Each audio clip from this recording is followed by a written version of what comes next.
Assalamu alaikum and welcome to 22 Yards with Zayyen.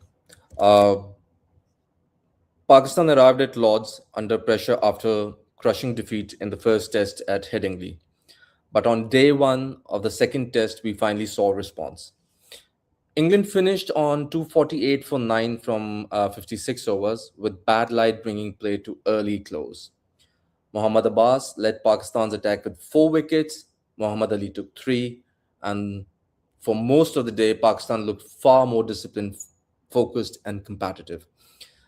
But did they make full use of the conditions, or have England lower order runs kept the match more balanced than Pakistan would have wanted? Let's break down the day one. Let's start with the toss. So Pakistan won the toss and chose to bowl first. Given the rain, cloud cover conditions at Lord, it was obvious decision. But making the right decision at the toss only matters if the bowlers execute their plans. And this time, I must say, Pakistan did. The biggest difference from Headingley was their discipline. The seamers attacked the correct areas, forced England batters to play and allow the conditions to assist them. England were reduced to 36 for 3 and then went to lunch at 80 for 4. This is exactly the sort of opening Pakistan needed after losing the first test by an innings and 103 runs. They needed early wickets, they needed energy in the field. Most importantly, they needed to show that the defeat at Headingley had not broken their confidence.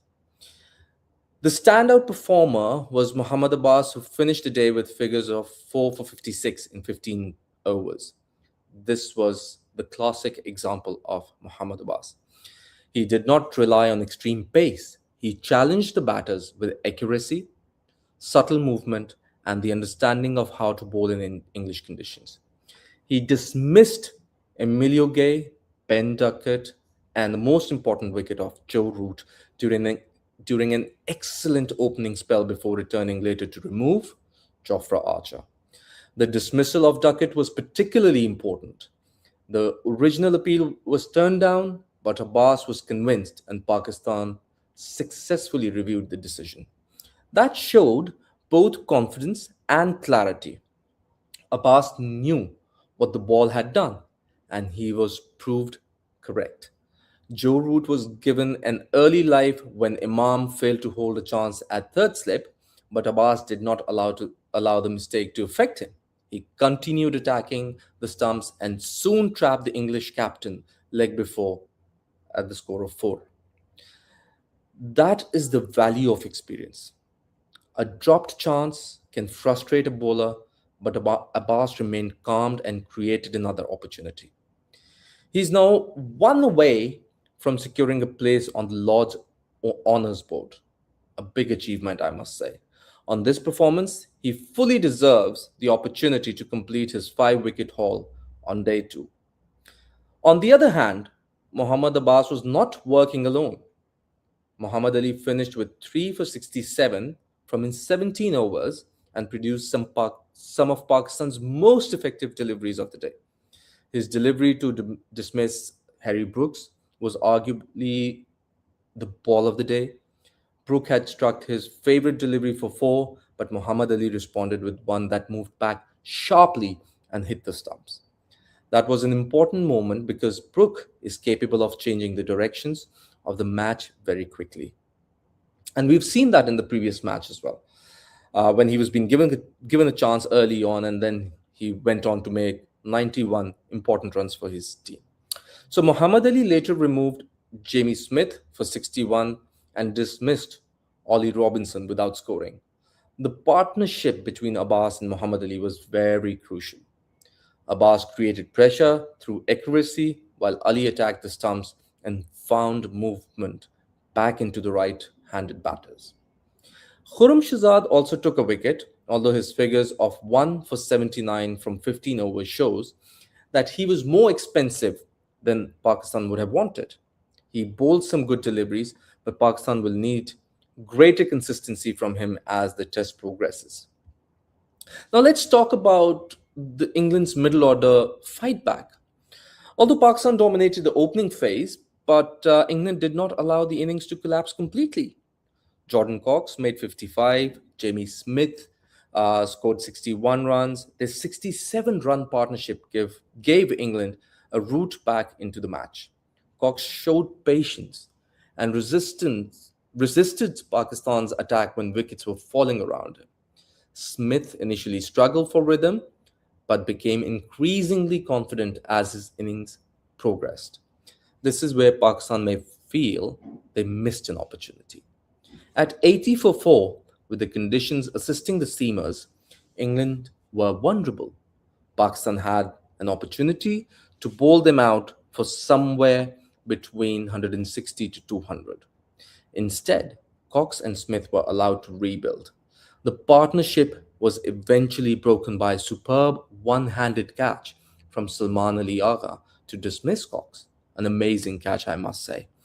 It was exactly the type of moment Pakistan needed in the field: sharp, athletic, and capable of changing the momentum. Pakistan, Pakistan's fielding was improved in comparison to the first test, but it was not flawless. The wicketkeeper and slip cordon were sometimes positioned too deep, and I believe a lot of commentators did mention that during the game, allowing the edges to fall short. Imam also put down Joe Root before Abbas dismissed him shortly afterwards. Against England, those mistakes can be costly. Pakistan cannot expect the bowlers to create those chances and the fielders not completing that job. Although England are 9 wickets down, they have already reached 248. Gus Atkinson remains unbeaten on 34 from 27 balls, with Josh Tongue alongside him on 1. Atkinson's late runs were valuable because they pushed England closer to 250 and prevented Pakistan from finishing the innings cleanly. This has been a recurring issue for Pakistan, I must say. They can work through the specialist batters and then allow the lower order to add frustrating runs. They must work on it. At 248 for 9, Pakistan are still slightly ahead, I must say, but England's total is more competitive than it appeared likely to be when they were 36 for 3. Pakistan must take the final wicket quickly on day 2. They cannot allow Atkinson to add another 30 to 40 runs with the last batter. There's considerably psychological difference between chasing 250 and beginning your innings after England have reached 280 or 290. So let me answer this question. Did Pakistan win the day? In my view, Pakistan finished the day one slightly ahead. They won the toss, used the conditions well, and took 9 wickets in a shortened day. After the performance at Headingley, that represents a significant improvement. But I would stop here. I would stop short of saying Pakistan completely dominated. England scored at more than 4 runs per over and recovered through Cox, Smith, and later Atkinson. Despite losing wickets regularly, they continued to move the scoreboard forward. Pakistan created enough opportunities to dismiss England for a much smaller total. Some fielding errors, inconsistent spell, and England's attacking approach prevented that from happening. So yes, Pakistan had a better day, but they have not yet taken control of the whole test. The real judgment will come when Pakistan comes to bat. The pitch is still offering assistance to the seamers, as we all know, and England's bowlers will have watched Abbas and Mohammad Ali very carefully. Jofra Archer, Gus Atkinson, Ollie Robinson, and Josh Tongue will all believe there's a movement available at the later part of the game as well. So Pakistan's top order batsmen must avoid repeating the mistakes of Headingley. Imamul Haq, Azan Aves, Abdullah Shafiq will need to leave the ball well and avoid chasing with outside the off stump.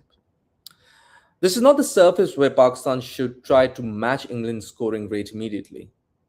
The first priority for Pakistan must be survival, building partnerships, and making the bowlers return for repeated spells, basically to tire the bowlers, to frustrate them. Babar's return is also very important. Pakistan needed their captain and the senior batter to come back and take the responsibility. And this is sort of the situation in which a technically secure batter can shape the match. The target for Pakistan should not simply be to get close to England's score. They should aim to build a meaningful first inning lead. If Pakistan can dismiss England for around 250 and then go and score around 350 or more, they can place serious pressure on the hosts. But if the top order collapse again, all the good work from Abbas and Ali could quickly be undone. So, what Pakistan must do on day two? That's a very important question to answer. Pakistan's plan for the second day should be very straightforward. First, take England's final wicket immediately. Do not allow Atkinson to extend the innings. Second, protect the new ball when batting. The opening pair must understand that the first 15 to 20 overs could be the most difficult period of the match. Third, build partnerships. Pakistan do not need one batter to score an extraordinary rate an extraordinary rate. They need several batters to spend time at the crease. Fourth, I would say respect the conditions without becoming passive. There's a difference between patience and simply waiting to be dismissed. And finally, Pakistan must maintain the intensity they showed with the ball. One good day is encouraging, but winning a test in England requires discipline across every session. So before we sign off, day one at Lords gave Pakistan something they desperately needed after Headingley, a positive response. Mohammad Abbas was outstanding. Muhammad Ali provided excellent support, and Pakistan's attack kind of exposed England's batting vulnerabilities.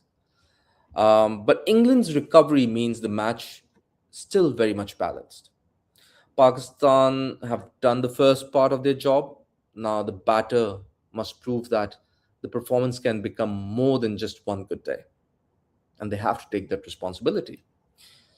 So the question is, can Pakistan dismiss England quickly and build a first inning lead?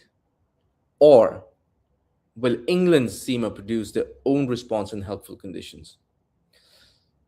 Let me know your thoughts in the comments. Like I always say, please like the video, subscribe to the channel, and follow 22 Yards with Zayyen for more cricket analysis. Until next time, take care and keep enjoying the wonderful game. Bye-bye.